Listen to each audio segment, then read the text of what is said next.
Friends, புதுக்கவிதையும் வளர்ச்சியும் எனும் தலைப்பில் நான் பிச்சமூர்த்தி அவர்கள் பற்றி பார்க்கலாம். இவருடைய இயற்பெயர் நா. வெங்கட மகாலிங்கம். இவர் தஞ்சாவூர் மாவட்டம் கும்பகோணத்தில் பிறந்தவர்.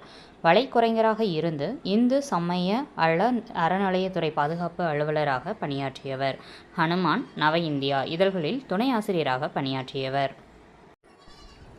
புதுக்கவிதை, சிறுகதை, ஓரங்க நாடகங்கள், கட்டுரைகள் ஆகிய இலக்கிய வகைகளை படைத்தவர்.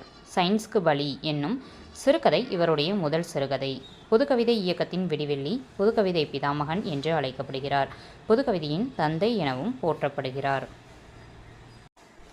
கலைமகள் இதழ் வழங்கிய பரிசை 1932 பெற்றார். பிக்ஷு, ரேவதி ஆகிய புனைப்பெயர்களில் படைப்புகளை எழுதினார். காட்டுவாத்து, கிளிக்கொஞ்சு, பூக்காரி, வழித்துணை இது இவருடைய புதுக்கவிதை படைப்புகள். பெட்டிக்கடை நாராயணன், விஞ்ஞானி போன்ற கவிதைகளையும் எழுதியுள்ளார். நன்றி.